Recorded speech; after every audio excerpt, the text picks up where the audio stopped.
So, welcome back to the second panel.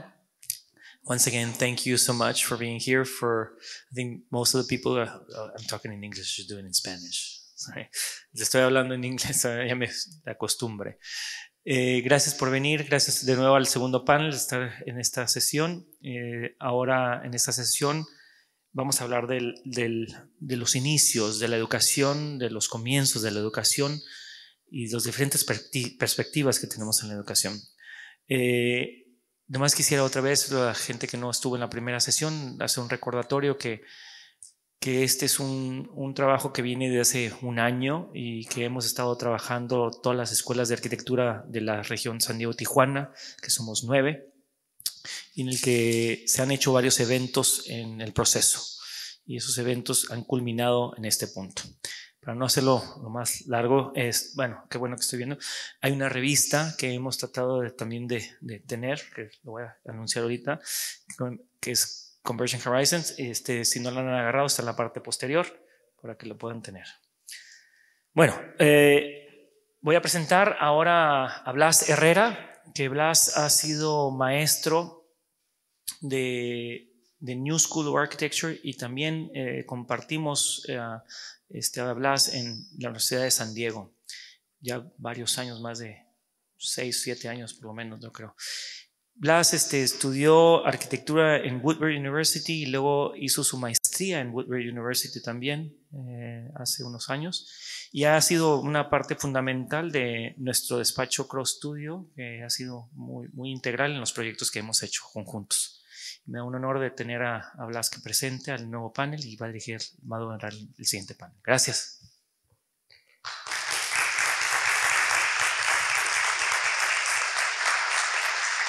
Acá, perdón, me dio risa. Acá sí hubo aplausos. En el otro no. Es que ya comieron, ¿no? ¿No? Comieron, café, todo bien, ¿no? Ahora sí ya, como dicen, somos todos los que estamos y estamos todos los que somos, ¿no? Bueno, voy a presentar a los panelistas y después voy a presentar el tema, ¿no?, que vamos a abordar. El tema se llama Pedagogical Foundation o pedagogía, es sobre pedagogía y lo fundacional dentro de la pedagogía. Después entro más al tema. Bueno, nuestro primer panelista es Francisco Cuevas, del Instituto Tecnológico de Tijuana. Era lo tengo en inglés. Francisco Cuevas was the chair of Instituto Tecnológico de Tijuana and is currently a faculty member in the same department in tech. So I'm going to do it like that, a little like English, Spanish, no? Spanglish, exactly. Y luego tenemos a Jan Bissell. Jan Bissell designed with his colleagues the BA in Architecture degree program in 2010 at the University of San Diego, USD, and served as the founding director of the architecture program at that university, and is currently teaching at the University of San Diego. She's doing very short bios, right? So I don't have to. 1957. Okay, and then we have Alan Rosenblum. Alan Rosenblum was partner designer at Studio Teddy Cruz many years ago, right? And has been published in various periodicals. Alan is currently professor of architecture at the New School of Architecture and Design. Da clases en la escuela de New School of Architecture. No hay traducción para eso. Y bueno, ha estado ahí por 20 años, ¿no? Ha sido elemental en el desarrollo del programa académico dentro de la escuela. Entonces, Alan Rosenblum. Y después tenemos a Carmen Trujillo.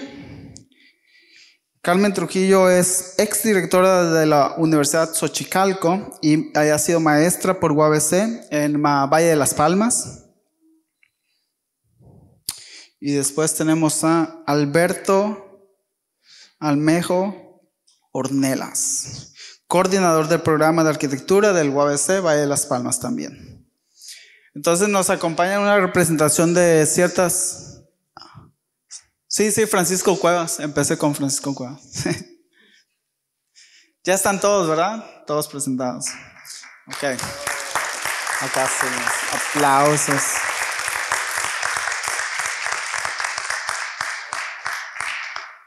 Ahora vamos a empezar con el tema. Yo iba a estar parado. Pero ahorita jalo una silla.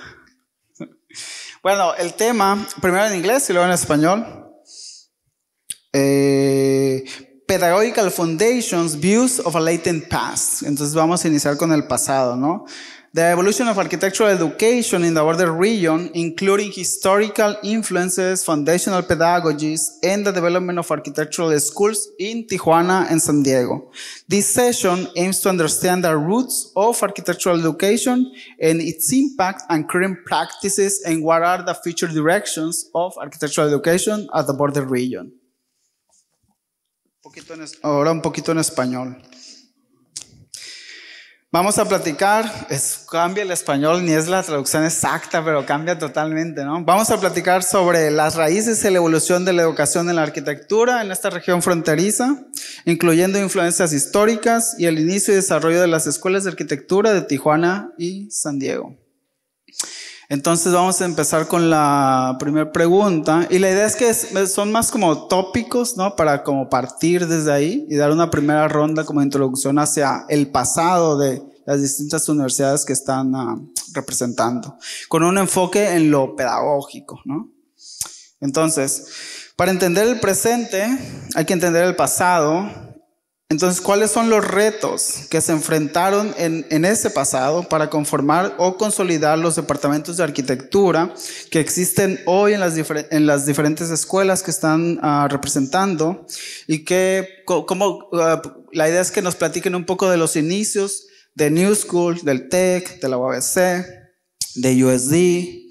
So, to understand the present, we need to look at our past. What are the challenges that were faced in the past to form or consolidate the architecture departments that exist today in the different schools? What can you tell us, or how can you tell us a little of the story, a synthesis of how the USD started? What was the state of education at New School of Architecture and Design, TEC, UABC, and how was the foundation of these schools, right? So anyone can start. And then I can jump the microphone, I can move it around. Yeah? Who wants to start?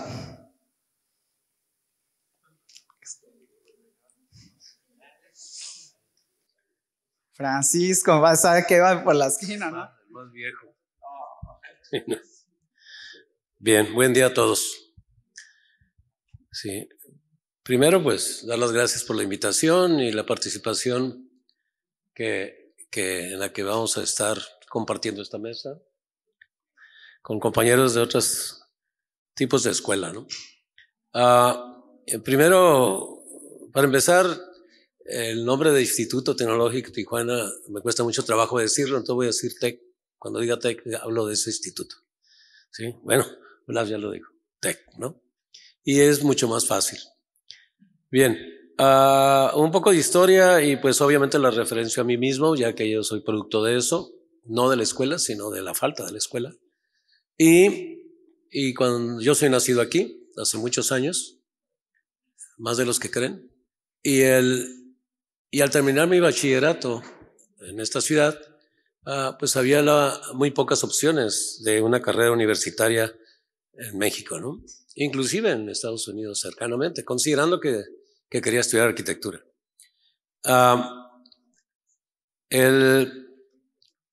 Era una obligación salir de la ciudad, entonces las familias, las becas, las ayudas se tenían que conseguir porque tenías que estudiar fuera. Pero era a la vez una costumbre hacerlo, o sea, todo desde la escuela preparatoria ya te ibas, bueno, como el nombre indica, preparando, porque te ibas a ir de casa a los 17 años, 18, a estudiar fuera. Así lo hice yo también y yo empecé mi carrera en 1971, aunque sé que la UABC Mexicali empezó en 1969. Estuve tentado de ir a Mexicali, pero decía, salir de casa es lo mismo aquí que en México, voy a estar fuera de casa. y pues tal vez haya más cosas que conocer por aquellos rumbos, y me fui lejos, ¿no?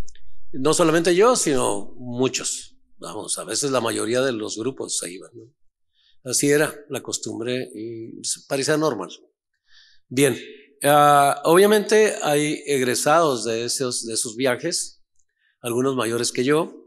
Curiosamente, los fundadores de la carrera en el TEC, ya no existe ninguno en el TEC, no que hayan muerto, algunos sí, pero ya están jubilados, ya son mucho más grandes y se han ido, pero empezaron a regresar a la ciudad muchos de ellos y se dieron cuenta pues de que había una inquietud muy grande por crecer las oportunidades para los jóvenes egresados de las escuelas de bachillerato. La universidad en Campus Tijuana estaba muy verde aún, inclusive en otras carreras, muy pocas opciones había, y la inquietud empezó a nacer fuertemente de empezar arquitectura, sí, en Tijuana. Como todos eran egresados del mismo bachillerato y egresados de la misma escuela en México, que es el Politécnico Nacional, del cual soy egresado, y que curiosamente la carrera se llama ingeniero arquitecto, así sales, y todos ellos se juntan 11 y arman, pues de alguna manera organizan esta inquietud y empieza y se logra empezar en el TEC la carrera en 1981. El TEC empezó en el 71, así que fue 10 años después del inicio de la institución, que tenía otras carreras, ¿no? Y arquitectura inicia, y de manera curiosa, inicia con un programa que era de ingeniero arquitecto.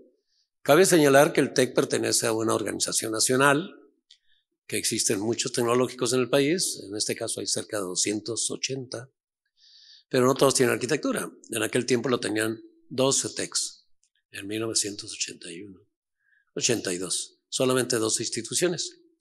Era más fácil ponerse de acuerdo. O sea, en los TECs no puedes tomar tus decisiones solos, tienes que ser una decisión nacional.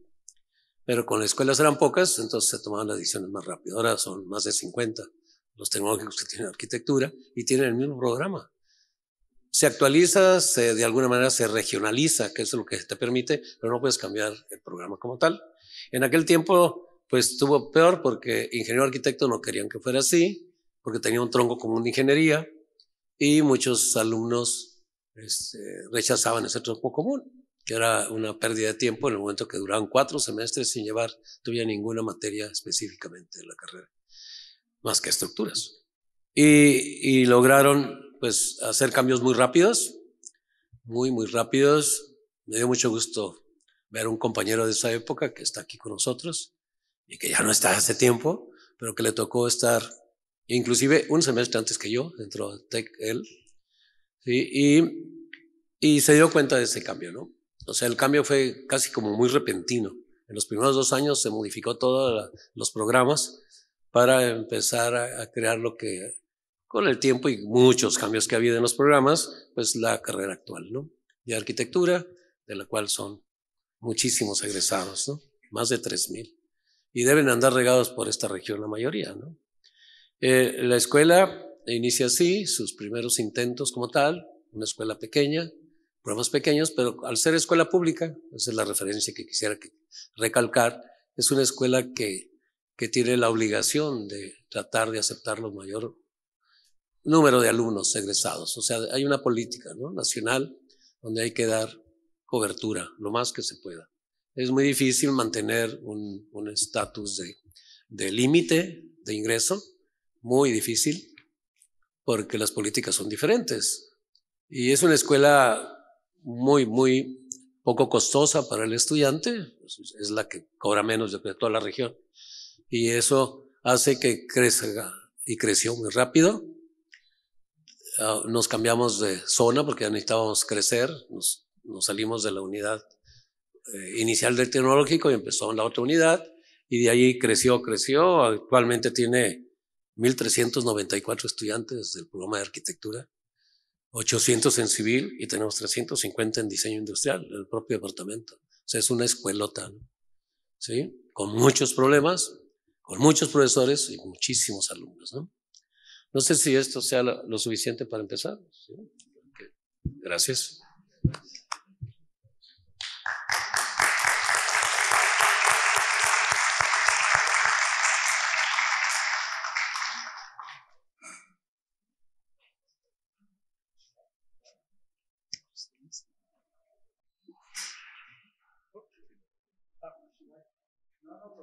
Try to do a micro summary.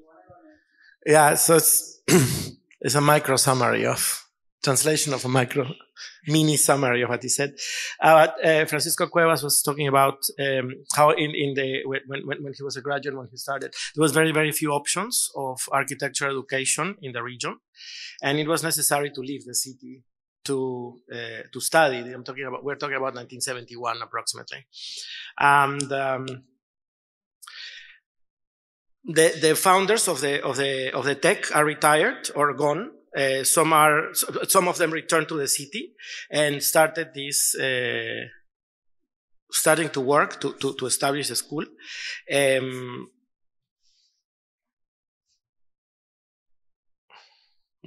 I don't know what I wrote here. I can't read my writing, but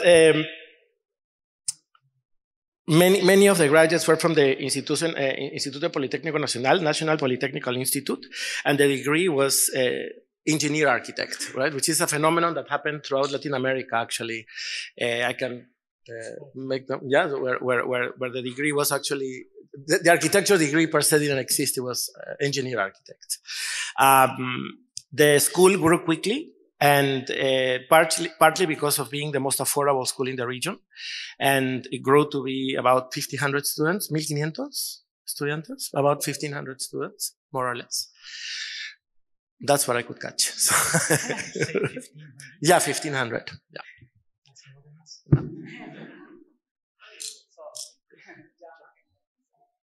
Oh, shall I?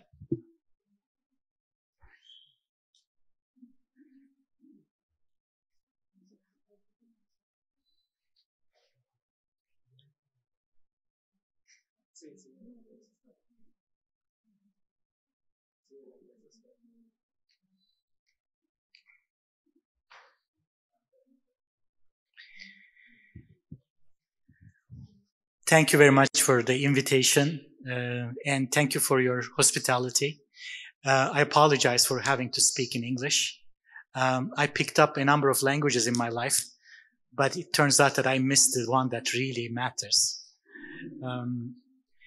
So my apologies for this, and thank you very much for Alan for translating.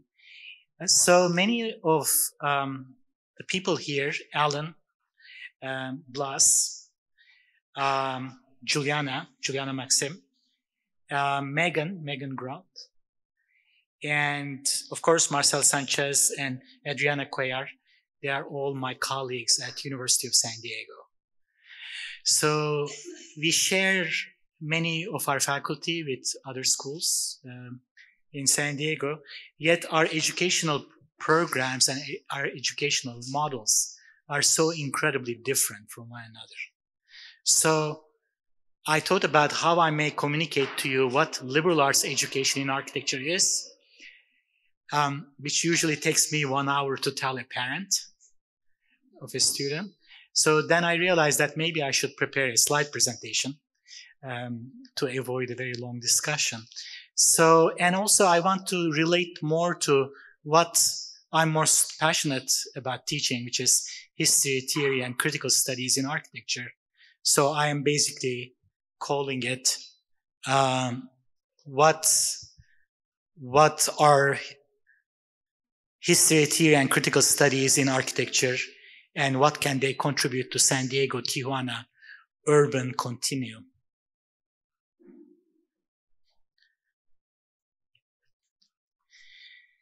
I came to San Diego to join USD's small art department. When I taught the first classes in architecture at USD, it was Introduction to Modern Architecture. I was fortunate to be surrounded by a group of very committed students. None of these students had come to USD to study architecture because we did not have architecture, but they were placed in my classes either to fulfill a fine arts requirement or out of just curiosity, they wanted to check it out. And many of these students ended up taking as many as 7 or 8 subjects with me. And then they were going around and telling everybody that I took like 8 classes with so-and-so. I told them to stop doing this because it sounds like the village school. but then that was the beginning of the program. These students actively participated in the construction of UST's architecture minor in 2005. Minor in our case means like you take 3 studios and 3 history theory classes. And they were also instrumental in starting our architecture major in 2010. So in response to Blas and Marcel's question, that what was the impetus for starting the program, it was really the students.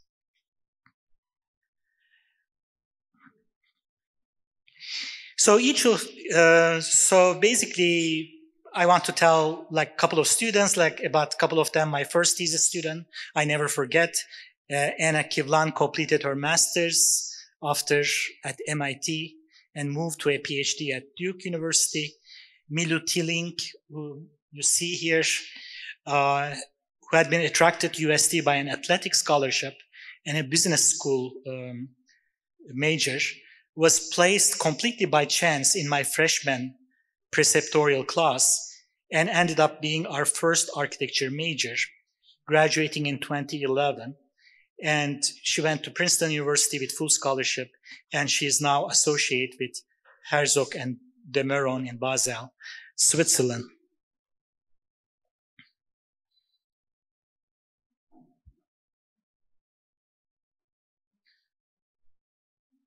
Okay.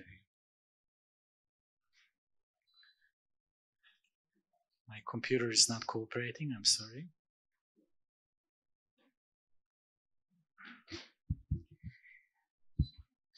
So fresh out of graduate school myself, I first had difficulty calibrating the level of complexity of my classes. My first courses sounded like postgraduate seminars. I smile today when I think that I taught Frankfurt School critical theory with Adorno and Horkheimer and the entire bunch like Walter Benjamin to a group of 3 undergraduate students in my first year. I remember their face expressions. What was miraculous that was some of the students in our liberal arts college were totally ready for this very advanced material. So the opportunity to work with these extraordinarily committed students help us envision the architecture program and especially critical studies in architecture as a foundational education in liberal arts.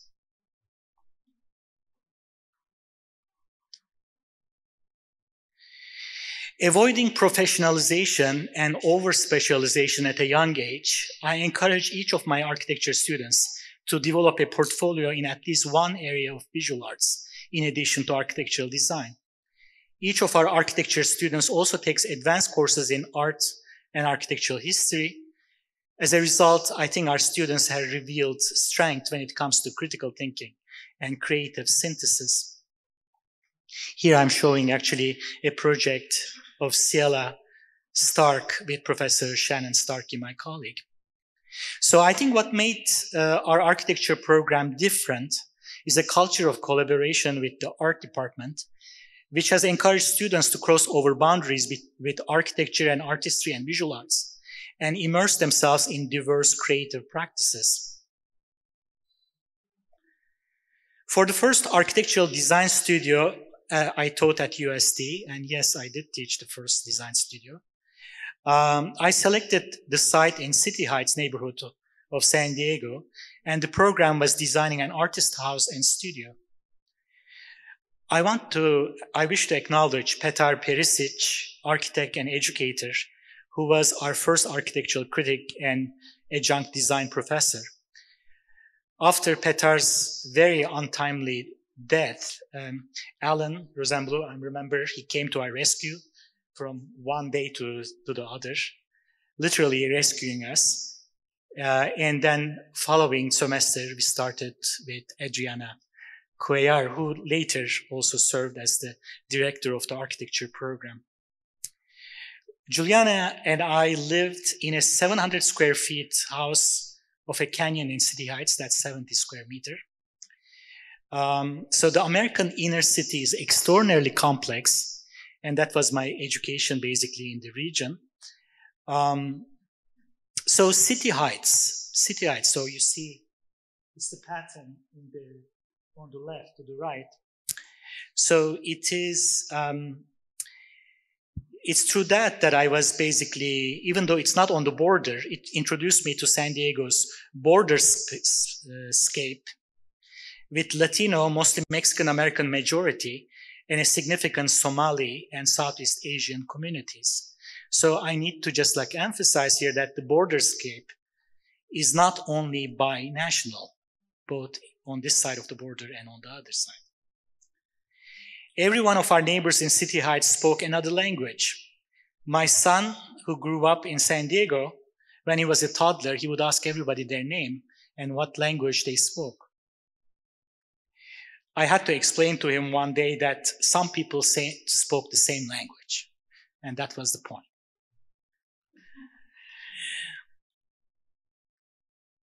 So these are some of my favorite student work from the early years.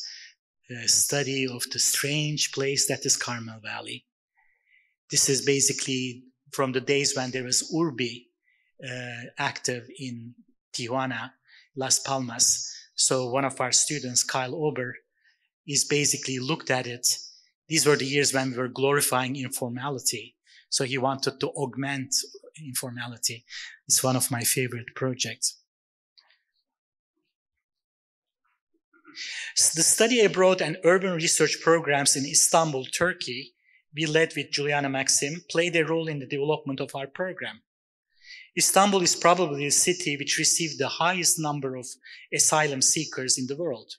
It's also a metropolis where the housing question is felt intensely. Here I'm showing a picture by our student Paul Short, who received a Pulitzer Fellowship for International Crisis Reporting for his work in Istanbul that year. The idea of developing senior year of the architecture major as a succession of 2 research studios in the fall and spring semesters, leading to a thesis project, emerged from our discussions with Professor Daniel Lopez Perez, Juliana Maxim, and later Whitney Moon, who joined us. We envisioned the senior project as an opportunity to build an environment of close collaboration and mentoring. In some cases, like the housing question, our teaching and research and publications intersected.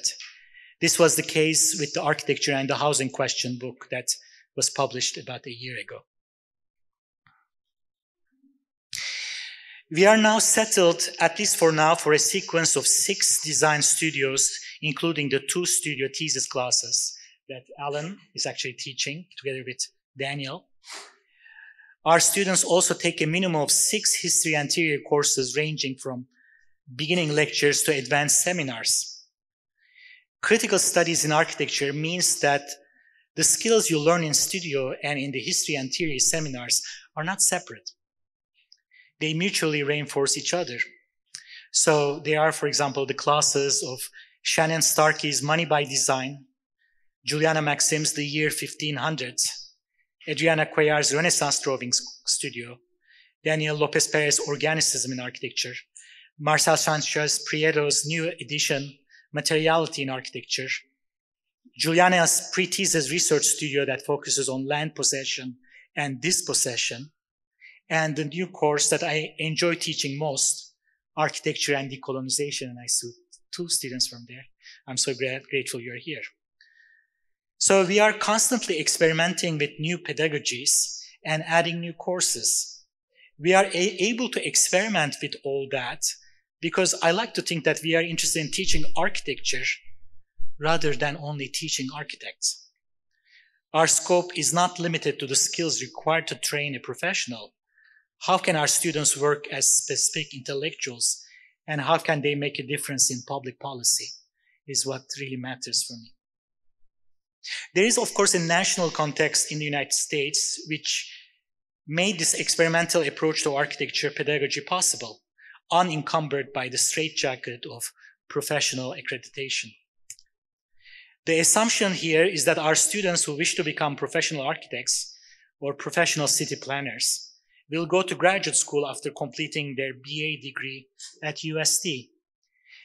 MArch programs were introduced in the United States in the 1970s. The aim was to achieve a higher level of intellectual discourse and to secure a higher station for the profession of architecture in the university, similar, for example, to medicine and law. Leading universities in the United States moved their flagship professional programs to 3.5-year MArch programs.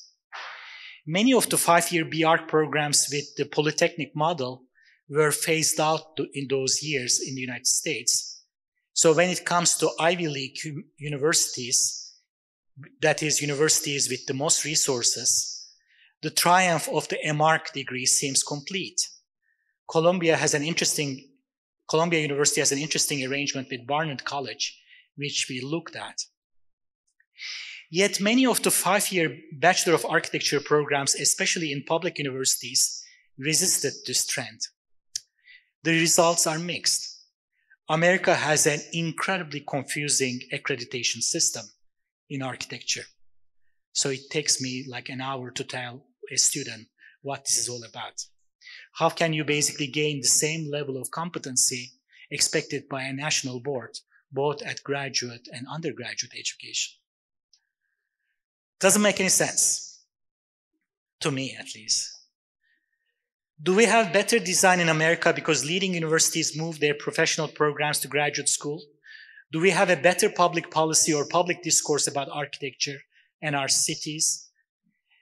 When I taught graduate students at UCLA for 4 years as a visiting professor, these were critical studies seminars for the MArch and PhD students, I observed that the readiness of MArch students to handle advanced readings and theories almost entirely depended on the quality of their undergraduate education. The students who came from strong liberal arts education were starting ahead. So in addition, of course, one needs to mention that a handful of PhD programs in architecture generate groundbreaking scholarship and books in our field, yet there is usually no time in the professional curriculum for a professor to slow down, to sit down with students and have a conversation with them about the latest critical literature in their fields. All this opened a window of opportunity for the creation of 4-year liberal arts programs like ours. This model did succeed if the measure of success is students going to excellent graduate schools. Whereas many of our students desire to go to excellent graduate schools, for many others, 7-year process of obtaining a BA and an MArch is prohibitively long and expensive. Our students have become economically diverse. Now I think we are at a crossroads. We do not have 1,500 students, but for us, we have a lot. And many students want the skills they think they need for their first jobs. So there are demands for professionalization that we have to basically come in turn. I hope these 2 days of panels will be an occasion for educators from both sides of the border to come together and discuss what's next. Thank you very much.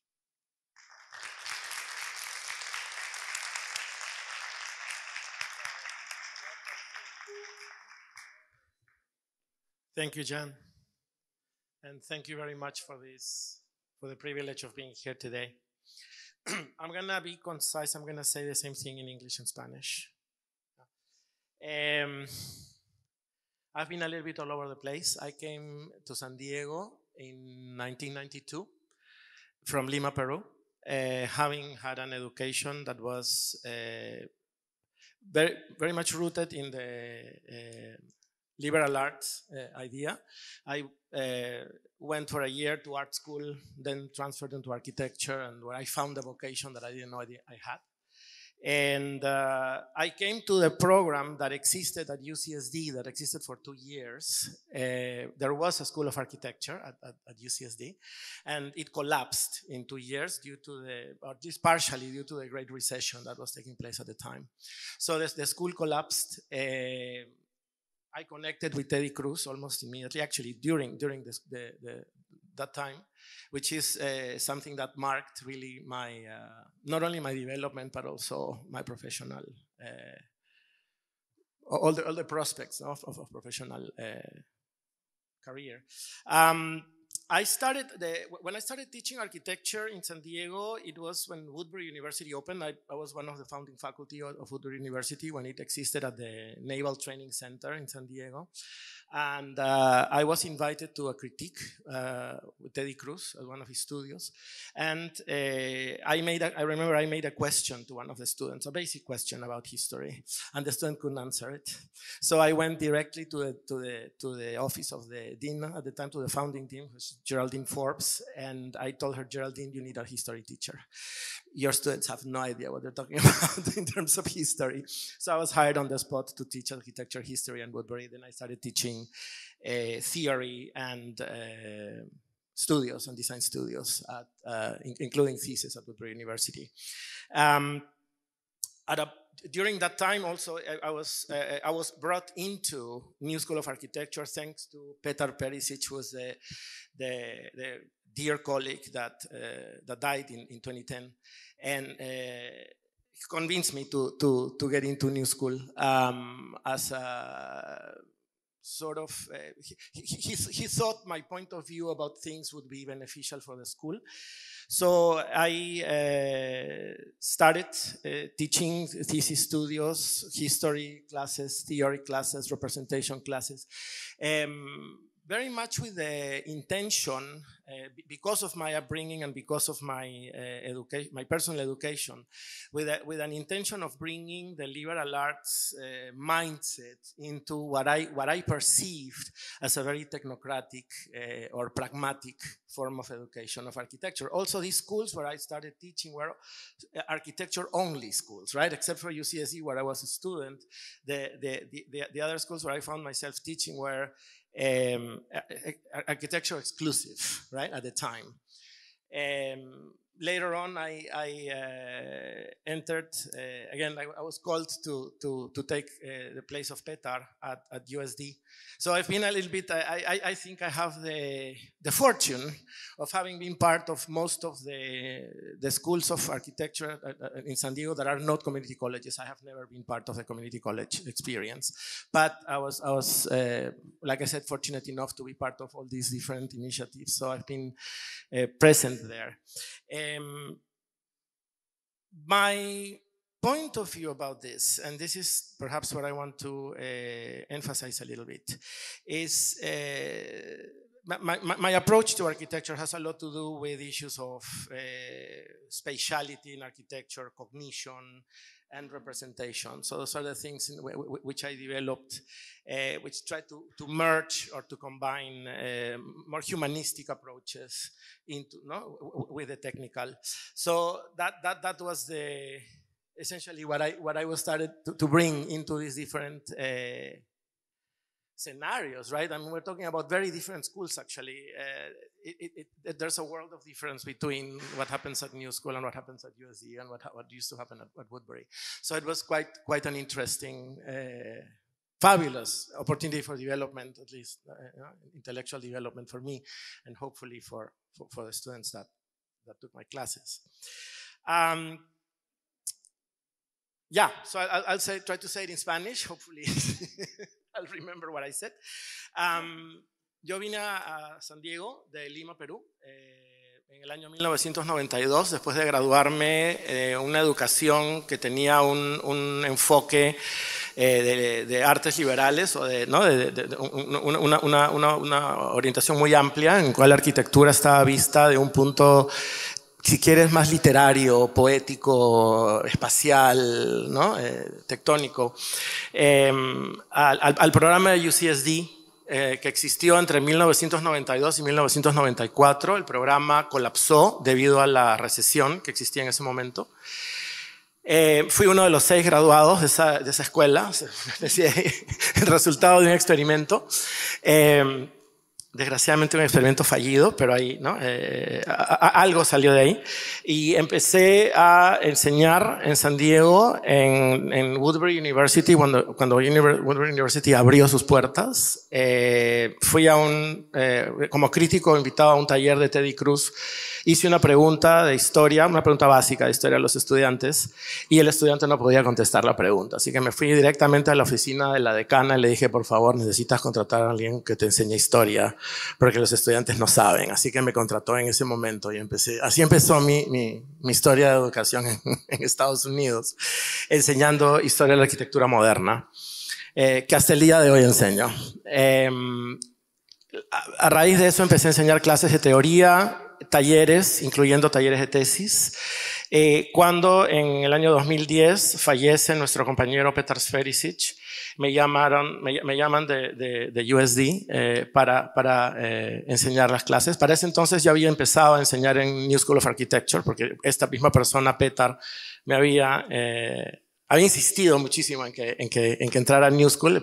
Él pensó que la manera en que veo la arquitectura y en que veo la pedagogía le podía servir a la escuela. Fue un desafío bastante interesante porque yo venía de un mundo bastante abierto en el sentido de multidisciplinaridad y de maneras de pensar. Yo veo la arquitectura como una modalidad de pensamiento, ¿no?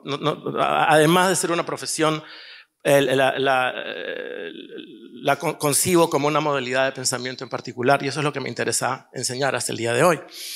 New School fue un reto porque me encontré con una escuela con una orientación muy pragmática, yo la percibía como tecnocrática, y mi interés era traer o inyectarle a ese tipo de educación una dimensión liberal, humanista, ¿no? Perceptual, fenomenológica, social, etcétera, etcétera, etcétera, poética, ¿no? Literaria, un poco, que es algo que los países latinoamericanos compartimos, ¿no? Esa inclinación a lo literario, ¿no? Así que de ahí empezó el desarrollo en New School. Eso lo voy a repetir en inglés porque no lo dije, pero fui llamado en el año 2011 o 2010 realmente a dirigir el programa fundacional, a crear y dirigir el programa fundacional en New School. Era necesario, los talleres eran un poco, había una lógica bastante suelta en cuestión a la secuencia académica. Y el director del programa en ese momento me llamó a escribir, a crear y dirigir el programa fundacional, que son los primeros 2 años, con un enfoque básicamente de habilidades técnicas, pero desde ese punto de vista, ¿no? Otra vez humanista y un poco mezclado con el arte y con una idea de arquitectura como una manera de pensar. Entonces, ese fue un momento importante de cambio en la pedagogía de New School, porque, como digo, primero, por un lado, se sistematizó la enseñanza de los cursos de representación. Es más, se creó la secuencia de representación que antes no existía. Eran cursos sueltos de dibujo y se empezó una secuencia rigurosa, ¿no? De representación, incluyendo cursos de representación experimental, mezclados con teoría, historia y talleres, ¿no? O sea que fue como una especie de renacimiento, un poquito, no quiero sonar muy pedante, pero fue un poquito un renacimiento de la pedagogía de la escuela, y bueno, de ahí ha seguido desarrollándose hasta lo que es hoy. I failed to say that in English at the beginning, but in the year 2010, 2011, I was called by the then Department Chair of Architecture to design and lead the foundation program at New School, which was before that it was a little loose, so there were courses and there were things depending on the instructor, things were taught or not taught, right? So it was a little bit eclectic. So my job was to consolidate and organize rather rigorous sequence of representational courses within that logic of architecture as a thinking modality. No? So that I did construct that. It was composed by the first and the second years of the undergrad program and the first year of the graduate program. So I was in charge of that sort of, like I said, I didn't want to sound pedantic, but it was sort of a little renaissance or a mini renaissance of the way pedagogy worked at New School, because everything started kind of from scratch at that moment. And those first, as you very well know, those first 2 years really kind of shape what happens later. In the last few years, when was it? 3 years ago, probably, I was called by Daniela to redesign the fifth year. So the thesis year was completely reconceived, no? The final year of the undergraduate program. So that's a little bit of what I've been doing. Really, is kind of now that I look back, it's interesting to see it. But now that I've been a sort of had the fortune of becoming a sort of agent of changing certain things at certain schools, hopefully successfully, but I guess I'm not the one to say that. But lo que decía es que también en los últimos años fui llamado por Daniela para reescribir, recrear el quinto año, el año final del programa de bachillerato, ¿no? Reemplazar la tesis, lo que se llamaba tesis, con un programa diferente que es un programa de lo que se llama proyecto de diploma, ¿no? En el cual es mucho más, es dirigido por profesores en vez de ser una tesis que ¿no? Es semi-independiente, ¿no? O sea, es como una especie de tesis, pero dirigida por un profesor. Y esa ha sido un poco la historia de este experimento, ¿no? en educación. Muchas gracias.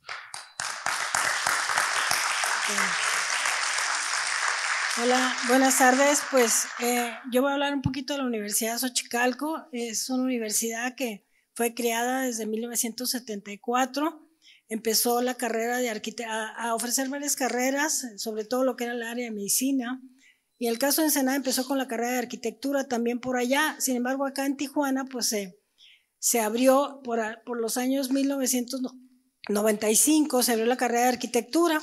Yo empecé a dar clases en 1996 en Xochicalco, en la materia de historia, había historia del arte, historia de la arquitectura, y empecé a dar clases en esa época, y al año siguiente me nombraron coordinador de la carrera de diseño, de arquitectura y diseño, y posteriormente ya también de directora de la carrera de arquitectura.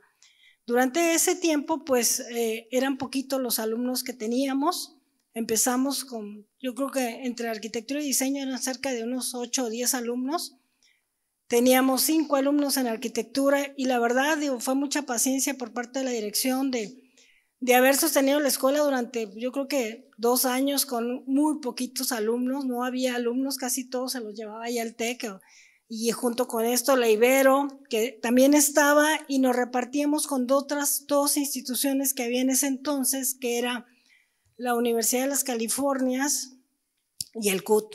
Entonces, pues a nosotros pues nos tocaban poquitos alumnos y con esos empezamos con un gran entusiasmo.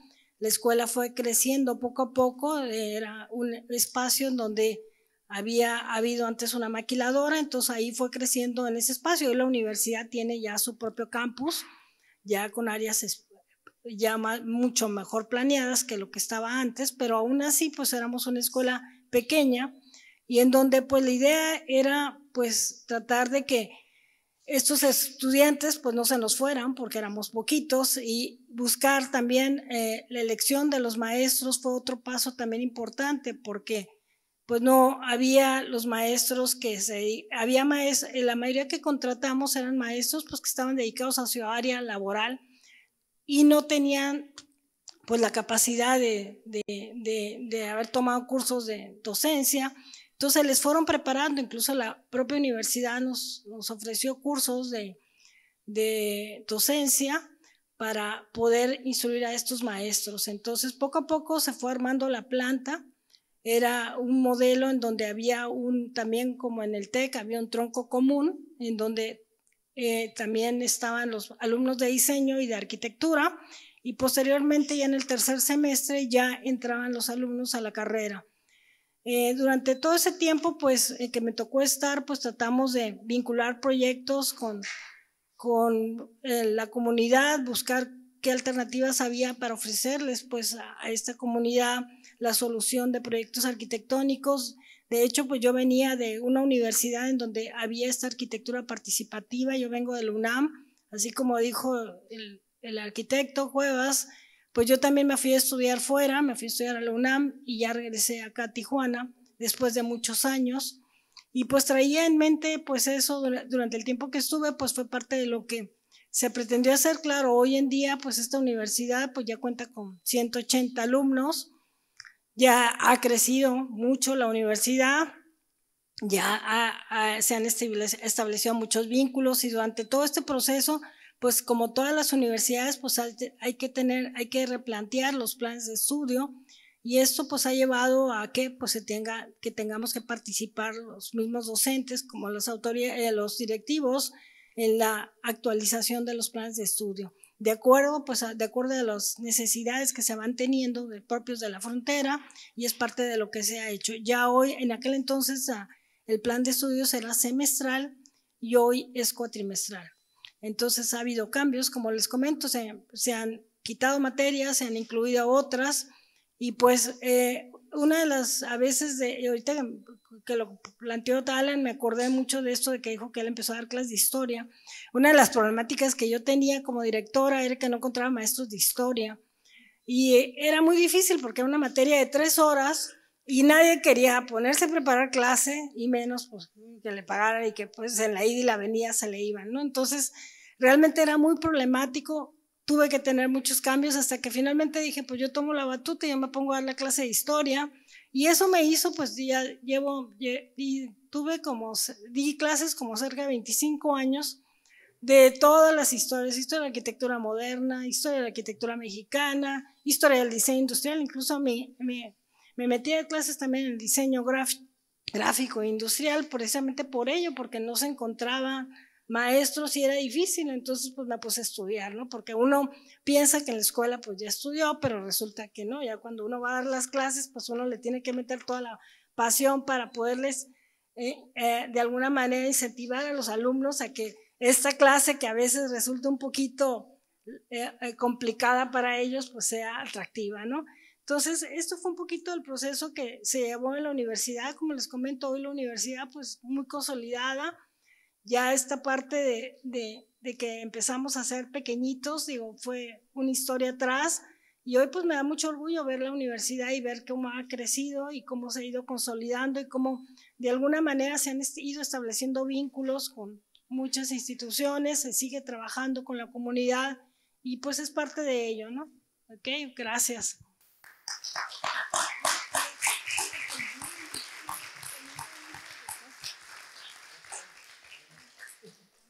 Okay,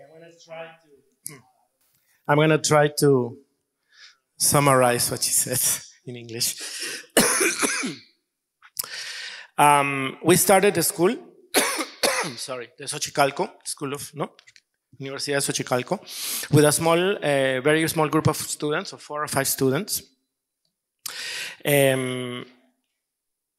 Most of the students were being captured by the larger universities, by the TEC and by the UIBC. We started constructing the school, trying to keep students at the same time as enroll or bringing in faculty, and also developing faculty within the school, so that the school in a way grew from within, right? Not only by bringing people from new faculty, but also forming them from within. During that time, we tried to insert projects within the community, so the focus of the school had to do with projects that serve the community. I come from UNAM, which is Universidad Nacional de Mexico, from a tradition of participatory architecture, which was part of the emphasis that I brought into the schools. Today our school has more than 1,800 students, and during that process, we had to rethink the curriculum and the pedagogies specifically devoted to border-related issues. Our school went from trimesters to semesters, which was a really important transition. And I took over, the other thing that I did is I took over the history sequence, which now, across, from ancient architecture to modern architecture, which now I have been teaching for over 25 years.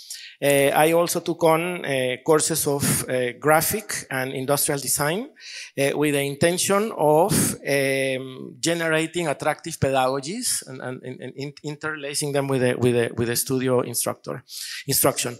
So it is my pride today, after all these years, to see how the school has developed. Thank you, Carmen.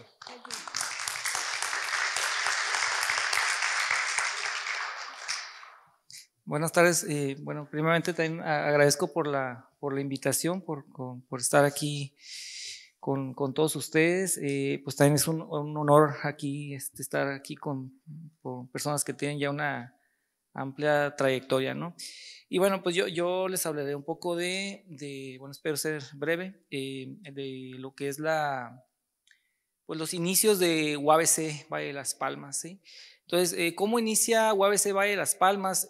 Bueno, creo que inicia con un sueño, ¿no? Podría decirse que era un sueño, una utopía de lo que muchos sabrán, ¿no? Que era esa utopía por un nuevo polo de desarrollo, ¿no? ¿Sí?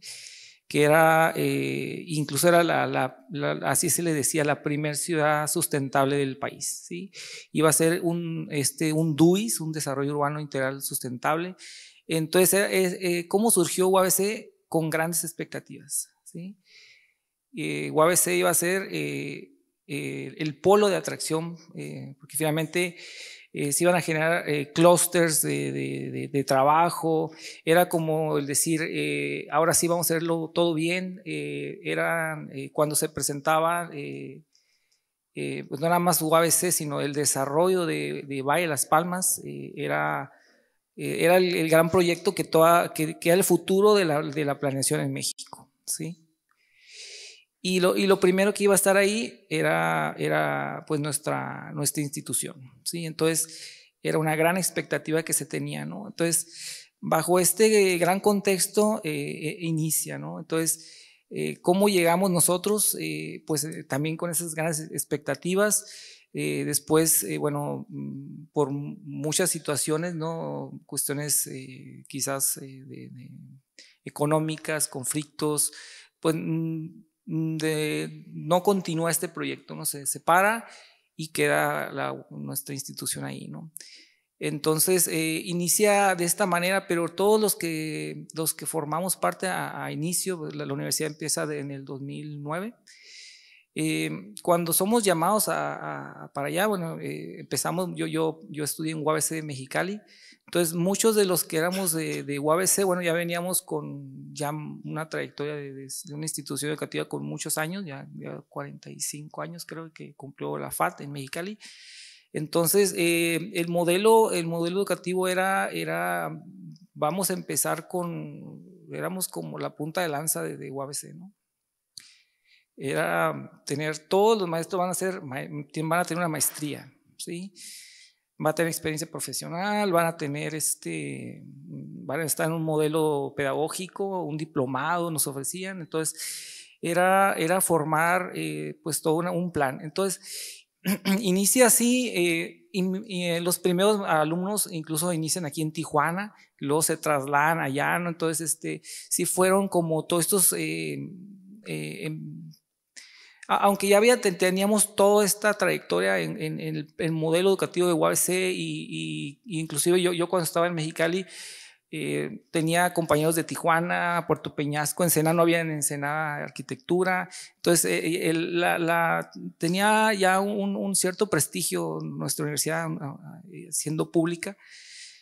Entonces nosotros teníamos ese respaldo, pero ¿cómo inicia? Iniciamos de cero allá, por decirlo así, porque teníamos que formar una nueva visión del plan, ¿no? De la unidad académica. Fue buscar acreditarnos, fue buscar, éramos un centro de ingeniería y tecnología, entonces iniciamos como esa concepción de un centro innovador, ¿sí? Donde se compartía no nada más arquitectura, sino que éramos alrededor de unas 11 carreras ahí, y no nada más era pensar en arquitectura, sino nosotros pues teníamos unas gestiones si era de un servicio social, pues era servicio social para 11 carreras, ¿sí? Nuestros alumnos pues poco a poco fueron ocupando cada semestre, ¿no? Las aulas. Cada semestre fueron 4 años al inicio de poco a poco ir aumentando, buscando maestros. La cuestión de la movilidad sí fue también un gran reto, pensar en estos retos de cómo inició, porque mucho de lo que se había esperado de esta ciudad, o sea, finalmente era una ciudad que se buscaba este modelo de ser sostenible, pues terminó siendo, generando parte de los problemas que el mismo modelo había querido derrocar, ¿no?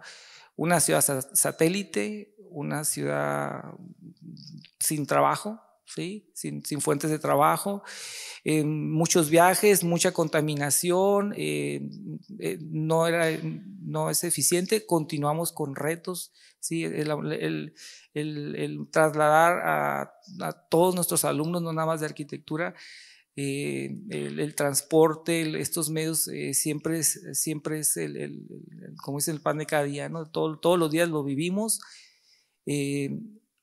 y eso pues también de los maestros pues era una cuestión complicada, ¿no? Porque con estos estándares que también la universidad desde un principio inició, era pues maestría, luego doctorado, y a tiempos completos tienen que tener doctorado ahí.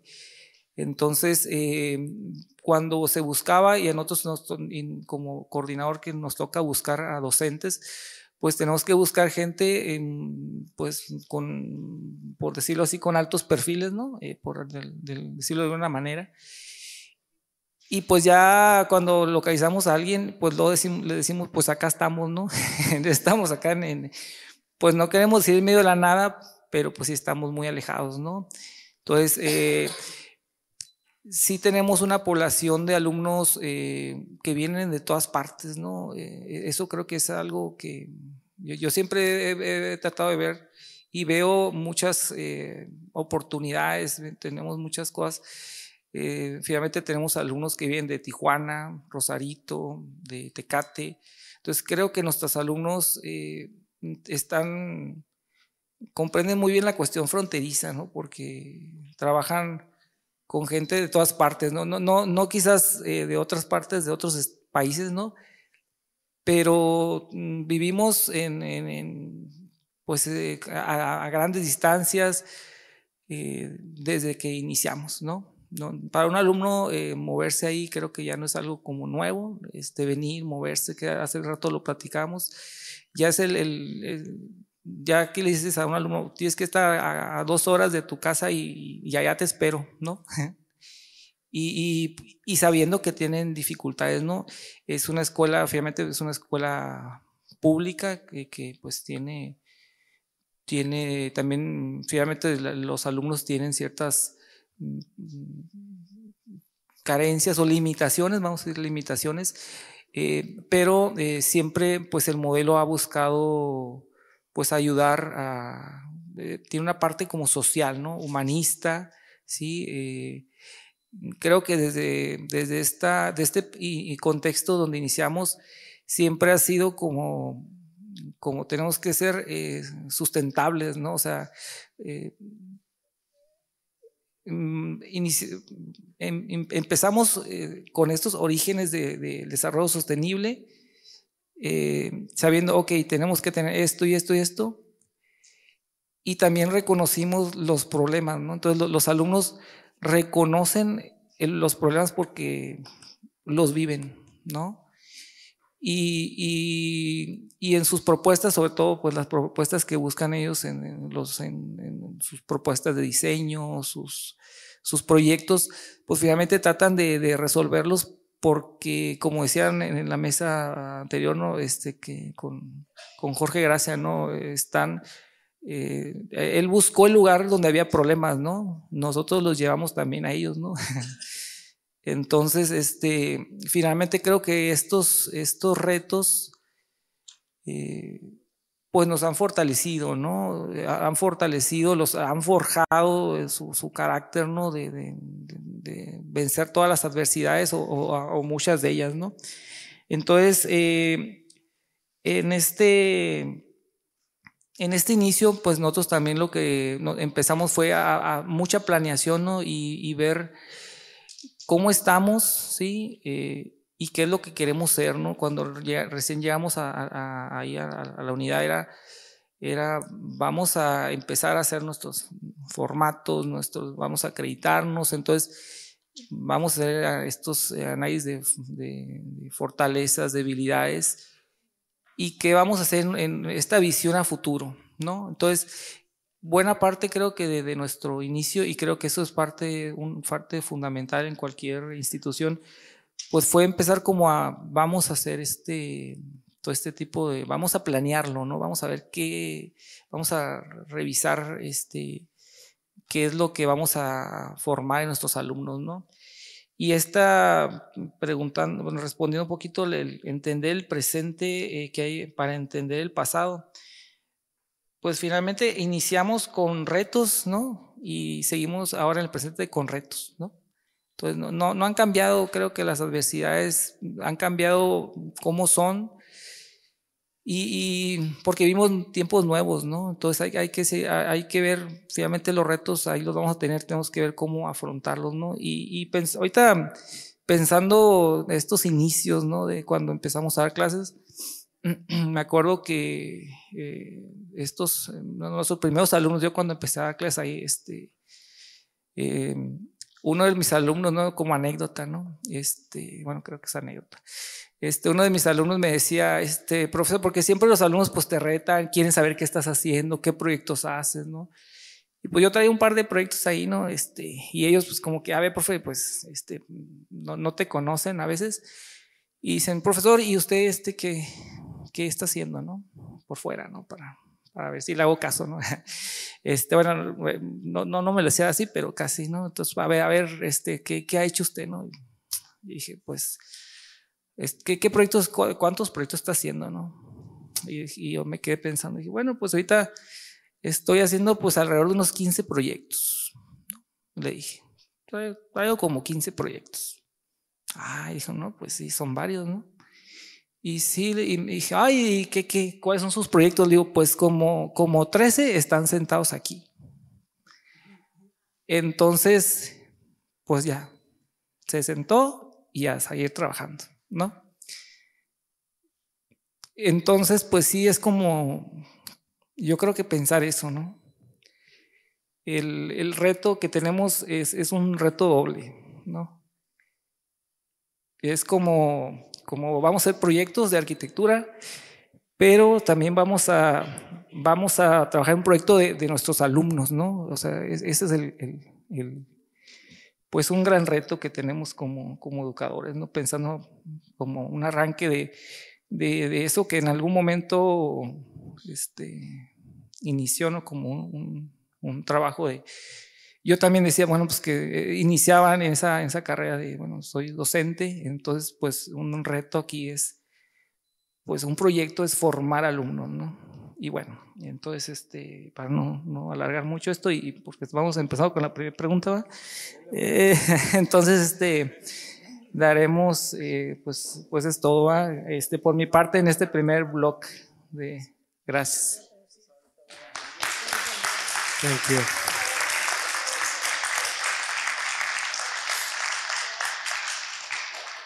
I'll give it a shot. The beginning of UABC, which stands for Baja California Autonomous University, started its life as a utopian dream of a new pole of development for a sustainable city. The school was organized with ambitious goals to do things right from the beginning, and was involved in the practice, or was inspired by the growing practice of planning in Mexico. So the school began in this context. Economic conflicts hit the school very hard during this process. Still, when we were called, the educational model was to create new pedagogical models to construct a master's program. We had this trajectory, an educational model of UABC, which had developed a certain prestige. We redefined or created a new program, sought accreditation within a context of innovation. We conceived it as a social sensitive endeavor. The construction of the program included issues of, the construction of the program was subjected to issues of common to Baja California, to this region, which has issues of human movement and transportation between cities and across cities, right? Which posed an important challenge, not only in terms of the logistics of it, but also because of its repercussions in sustainability. We sought faculty with high profiles, and we have students coming from almost everywhere in Baja California, from Tijuana, Rosarito, Tecate, and which understand deeply the border condition as it is their environment, or the environment where they're born and grow. Students come from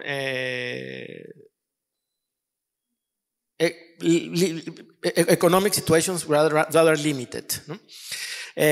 So we began with principles of sustainability in the design questions and proposals, so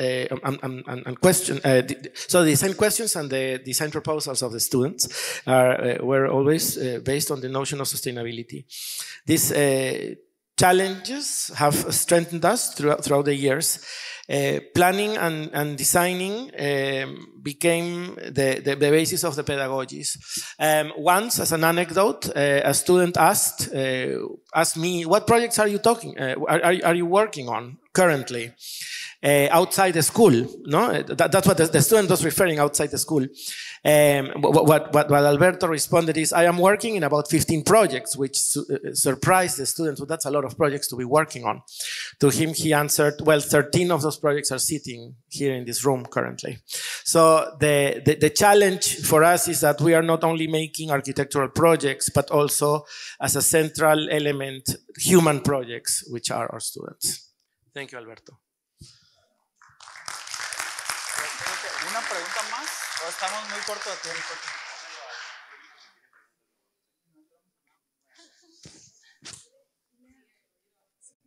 Ok. Bueno, pues al parecer el tema de pedagogía, ¿verdad? Es un tema que solo, como decimos en inglés, ¿no? We're just going to scratch the surface. And this is just the surface, right? Es un tema pues muy interesante. Algunos, o sea, todos un poco tocaron en lo que seguía, ¿no? Que era sobre estas palabras que siempre escuchamos: metodología, principios de diseño, cuáles son los fundamentos y qué se busca inculcar en cada una de las universidades. Entonces, esperamos que con las distintas, los distintos puntos de vista se haya podido dar, o por lo menos obtener un panorama general de estas universidades, ¿no? Pero se dan cuenta que es muy interesante cómo el tiempo, ¿no? Llega el tiempo. O sea, es un tema que tiene muchísimo de orden de abordar. Ahora queremos abrir, por supuesto tenemos otras preguntas, pero como estamos en tiempo y tenemos que seguir con el siguiente panel, lo vamos a abrir a ustedes para que ustedes puedan hacer preguntas, ¿no? Recordando eso, recordando que a lo mejor preguntar sobre esos temas, ¿no? Que yo creo que debe ser, yo lo llamo como lo que es lo que está en el campo, lo que ustedes, la interacción más directa con el maestro, que es pedagogía, metodología. Y escuchen estas palabras: principios pedagógicos, principios de diseño, ¿qué es lo que ustedes están capturando y qué es a lo que a ustedes les gustaría preguntar ahorita? La mayor parte de la audiencia son estudiantes, si no me equivoco.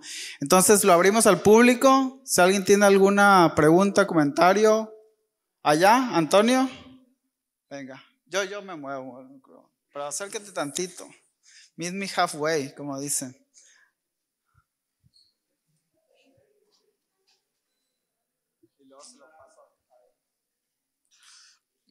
Bueno, hola, yo soy Antonio, estoy en la Escuela Libre y quería preguntar algo acerca de, hablaste algo, Alan, sobre las cuestiones como de expresión gráfica, toda esta situación, ¿no? Que de pronto había un enfoque respecto a eso y considerando que la representación gráfica es uno de los pilares fundamentales en nuestra labor como arquitectos, ¿cuáles creen que son las herramientas o métodos más efectivos que podemos utilizar como guías para mejorar la manera en que expresamos nuestras ideas y proyectos?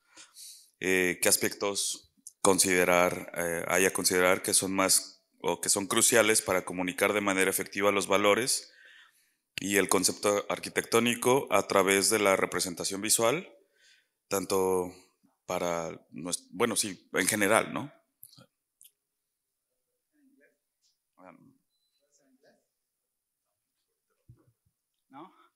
Okay, so two things. What we said, for those of you who speak English, we're going to open the right to you guys for the panel, Jan Bissell, and then Antonio's question has to do. Oh, you want to translate, Alan, and you want to answer? It was just about where is the emphasis today in terms of visual representation, right? And how do we continue to advance and to communicate graphic visual representation? Are there any specific methods that should be discussed, right? And I think Antonio's question, I'm just going to put a caveat there, hopefully, so that it doesn't become about, it is about what to represent, how to represent, but it is less about what software is being used, so that the conversation doesn't go into, once again, softwares related. That's why I want to put that caveat. So whoever wants to jump in. Yeah. Segundo. Bien, esa es una de las discusiones mayores que ha habido en la escuela por muchos años. El hecho de que aparezcan cada vez más tecnología para la presentación, inclusive pensando en que son ideas apenas no muy claras, y que ha ido bajando, de que los semestres últimos manejaban antes solamente estas tecnologías, va bajando y va llegando a cuarto, a tercero, a segundo. Y en la escuela hemos discutido tanto el que no podemos perder el dibujo a mano. Se ha discutido mucho y obligamos todo el primer año a que los muchachos tengan las mayores posibilidades de aprender el sketch a mano, el manejo de ideas a mano. ¿Por qué? Porque al final de cuentas yo creo que es el más creativo de todos. Posteriormente aprenderán tal vez técnicas con softwares especializados, de todos van a llegar a ello. Pero el trabajo a mano no se debe perder, es lo que creemos nosotros. Y tanto lo hemos defendido que los profesores que dan en los primeros semestres lo enfatizan, ¿no? Y es gente muy capaz, que tiene una habilidad tremenda y que lo demuestran con ejemplos, ¿no? Eso es lo que creo.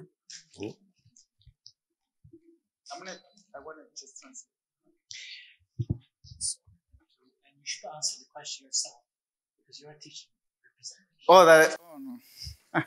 I've been adding caveats in every single. It's my own translation, which is not correctly.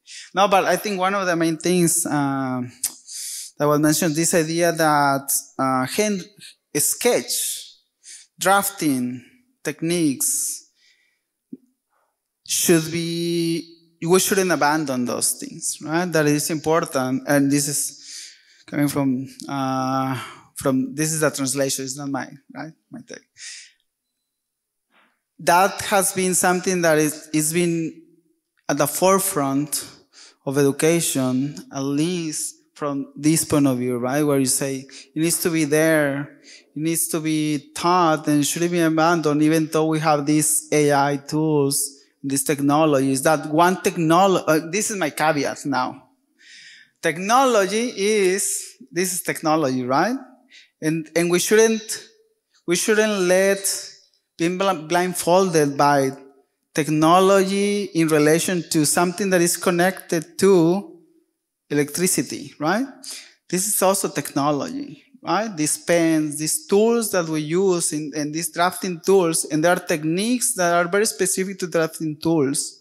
And there are connections that are related between how it goes from the brain to the hand, to the pencil, to the paper. This way of translating knowledge through that process is a method in itself that if it's abandoned, you don't access the same part of your brain. So I think that's my caveat there to that comment. And then Alan wanted to say something about that. You almost covered what I was going to say. Blas and I have taught not together, but alongside each other for several years now, and share many of the sensibilities about representation. But I always start, I teach the second year studios, the undergrad studios, and I always start the first day of class by telling the students, architects don't do buildings. Sorry to break your heart. Architects do drawings of buildings. And so then representation becomes not only a pillar, but the most important pillar upon which you build the discipline, right? Understanding architecture as in this case, as a discipline. I find important to begin with technique. I think I share that with Blas, where we introduce at the beginning the technique of how you draw. How do you hold a pencil, or how do you make a line in Rhino, or whatever it is that the medium that we're using.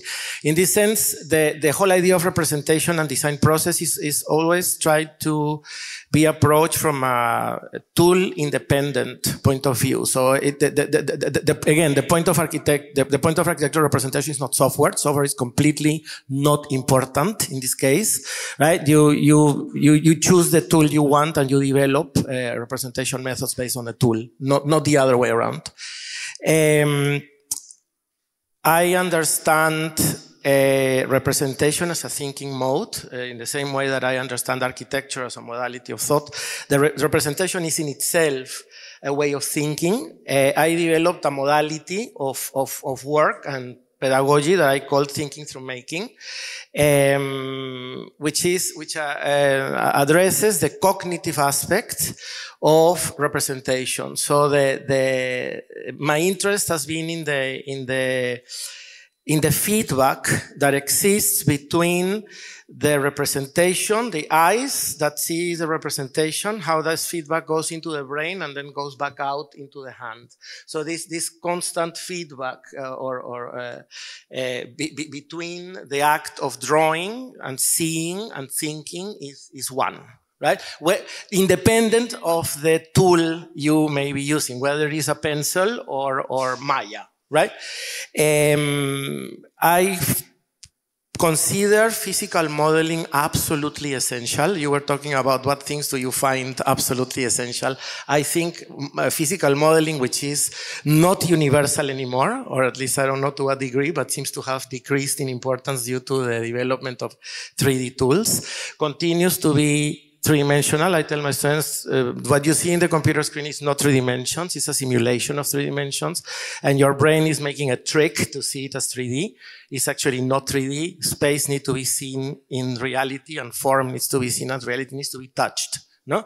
It needs to come into your brain through all possible senses. And that's actually very important point of view for me, the idea of a holistic development of the architectural thinking has to do with a direct contact with the three-dimensional world, right? So it is something that is fundamental. Perhaps because of my interest also in spatiality, which is something that necessarily happens in the third dimension. A ver, vamos a tratar de decirlo en español.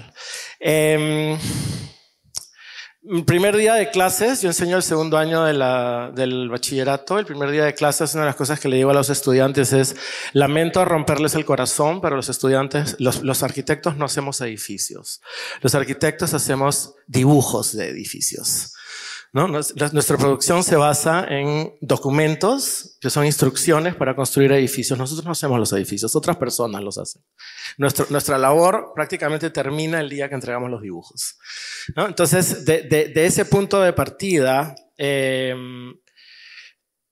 la educación de la arquitectura empieza mucho como coincidiendo con Blas en casi todo, prácticamente todo lo que ha dicho, es que empezamos enseñando técnica, ¿no? O sea, la técnica es el primer elemento, la técnica manual de dibujo, la técnica en la computadora. Usamos específicamente Rhino, pero como digo, la herramienta digital es completamente irrelevante, podría ser cualquier herramienta.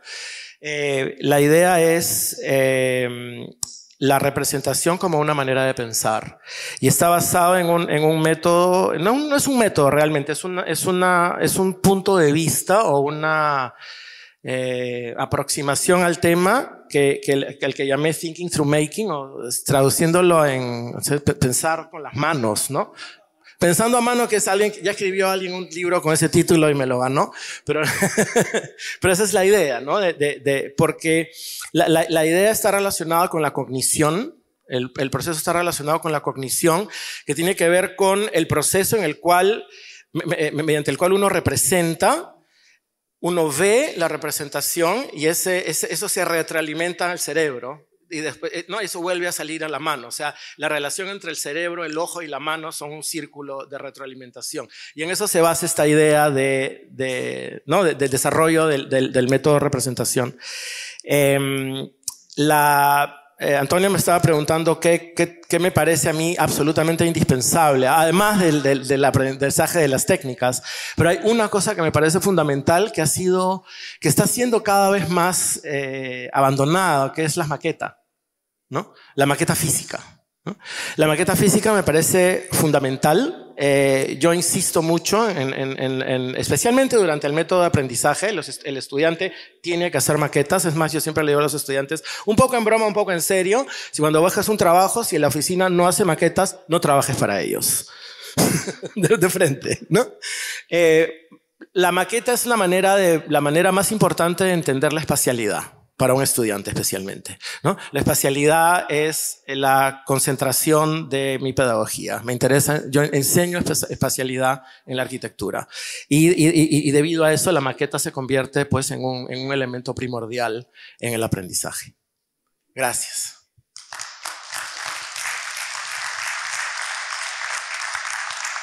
Otra pregunta de Karen, ¿no? Karen. No, en español. Español. Ah, ¿quieres en inglés? Okay. What would be your advice for wake up the interest in an age of individualism and make the students participate in the community problems? La pregunta sería en español: ¿qué consejos darían para despertar el interés de los estudiantes en una era de individualismo para hacerlos participar más en los problemas de la comunidad?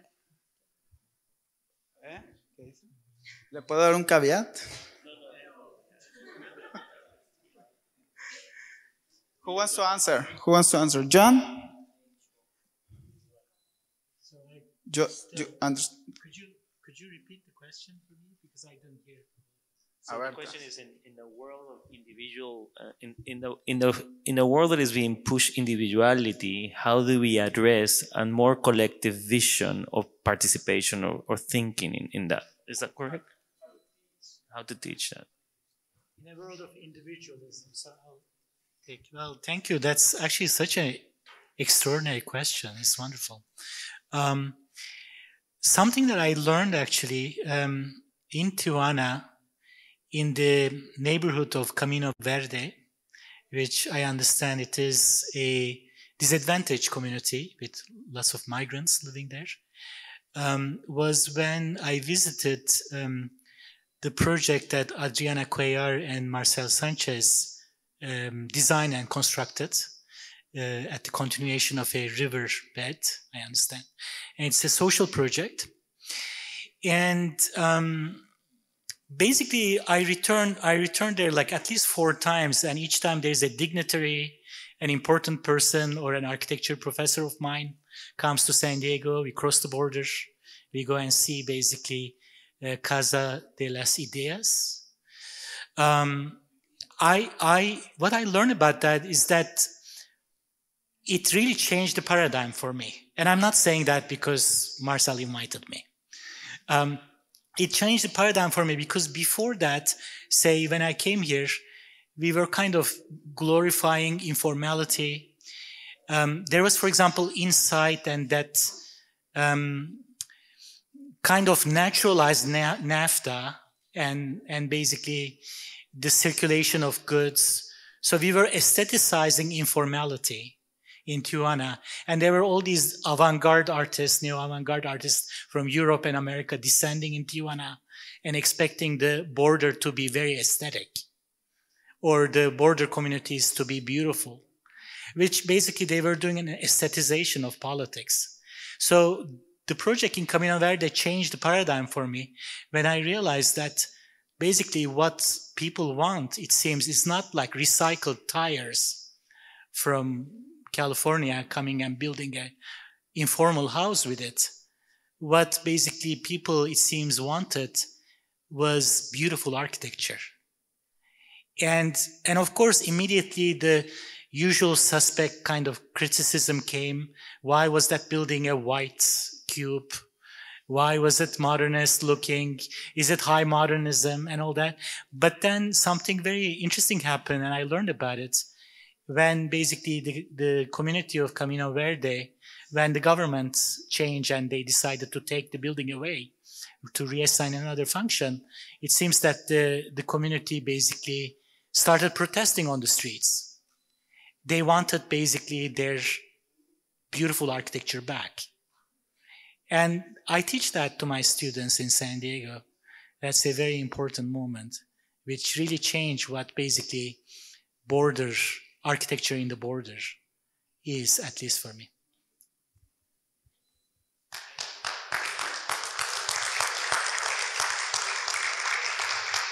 I wanted to add something little. It's not so much an answer to the question, but I wanted to add a little, throw something in the bucket.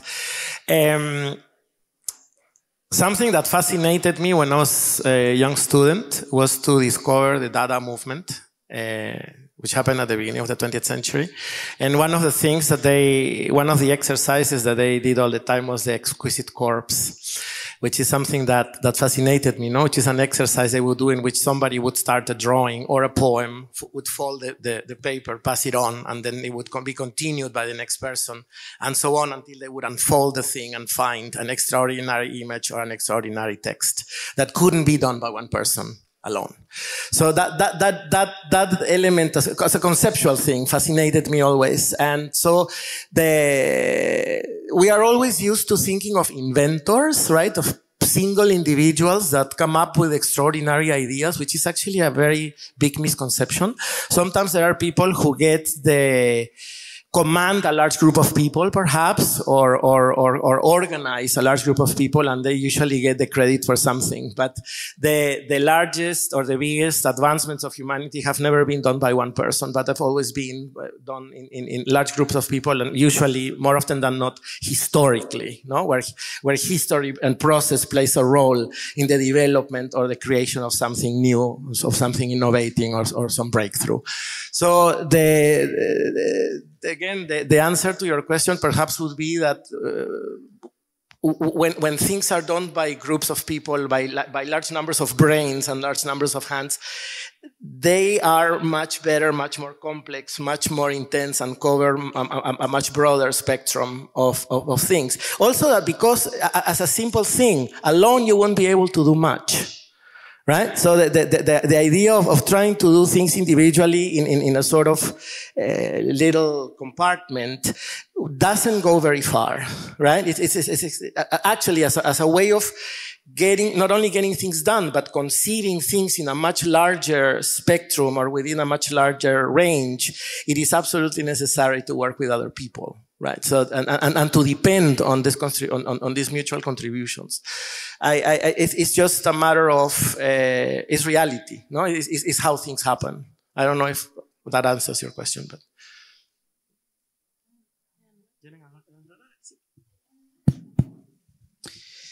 Bueno, un poco hasta cambiando el sentido de la pregunta, ¿no? Porque pienso que en algún punto los arquitectos estamos como condenados, ¿no? Ahorita lo explico un poco, ¿no? Y estamos lo que menos vamos a estar condenados quizás sea en esa individualidad, ¿no? Precisamente por eso, ¿no? Porque nuestro trabajo, la propia arquitectura nos va a ir guiando, estamos encaminados a que nuestra profesión nos va a ir guiando a trabajar de manera colaborativa, indistintamente, ¿no? Creo yo desde mi punto de vista, porque en nuestro trabajo hasta los arquitectos, los superestrellas lo saben, ¿no? O sea, Jerk Ingalls él mismo dice, mi trabajo es colaborativo, y si hay algo que sucede hoy en día, creo que lo que la tecnología nos está guiando es a trabajar, es más, perder la individualidad, y en realidad estamos perdiendo la individualidad. Y ahorita, ¿por qué? Porque ¿de quién es este trabajo? ¿Quién sabe? Este trabajo es de muchas gentes, ¿no? Y a veces ni siquiera sabes ni quién lo hizo. Entonces, el mundo nos está, en realidad creo que hay que tener un balance, ¿no? Entre esa individualidad y esa colectividad, ¿no? Porque si tú ves esta obra, lo que estamos viendo aquí, esto no lo hizo una persona, lo hicieron muchas personas, ¿no? Ningún arquitecto que se diga que es un arquitecto, o cualquier arquitectura que podamos decir nosotros que es una íntegra, muy reconocida, perfecta, ¿no? Buscando ese perfeccionismo difícilmente va a ser hecha por la mano de una persona, ¿sí? Entonces, creo que finalmente nuestra profesión tarde que temprano van a ver que nos va a guiar por la colectividad, ¿no? ¿Sí? Y lo que pensaba es que hace poco fuimos a la Ciudad de México ahí con un grupo de la carrera, ¿no? Y en una mesa de diálogo sí se decía algo como que todos estos en este evento de Mextrópoli, ¿no? Que el pensamiento, reflexión de este momento era repensar nuestras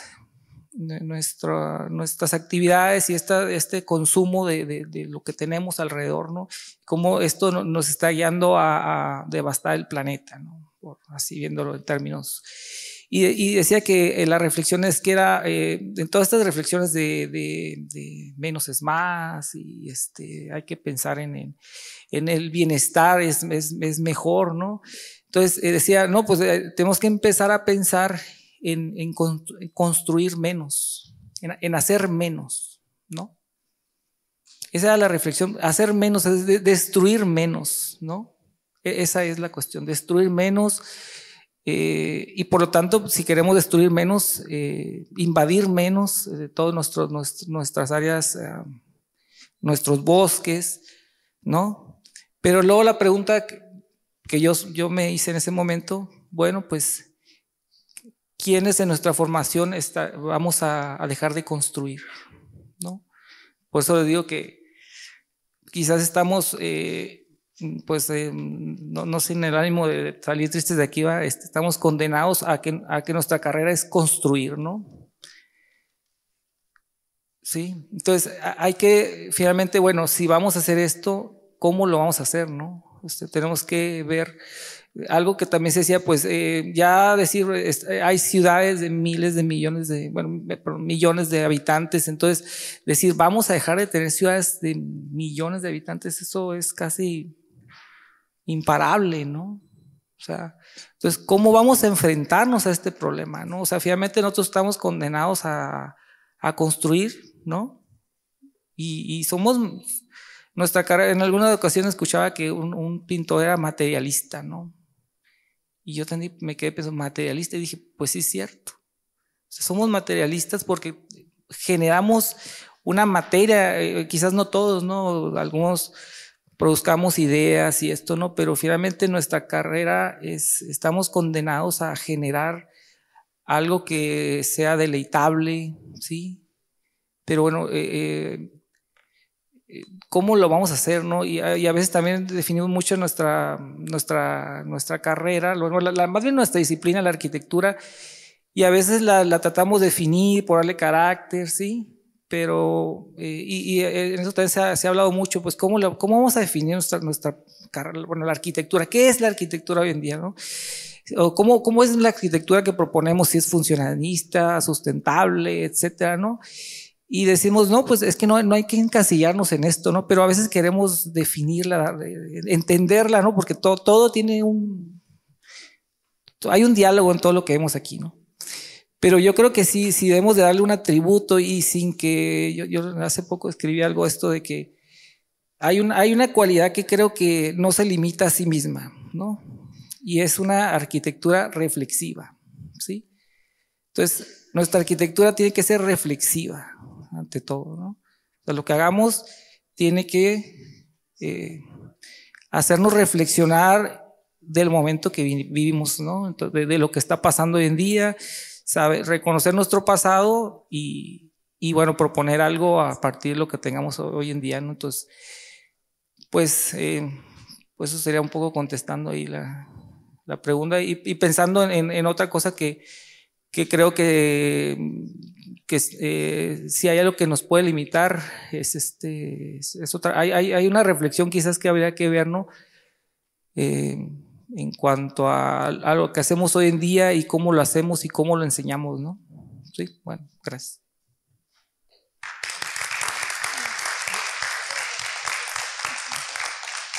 Bueno, con eso terminamos con este panel, y en un minuto, en cuanto nos realineemos, 5 minutos, y iniciamos el siguiente panel. Gracias. Gracias, panelistas. Thank you all.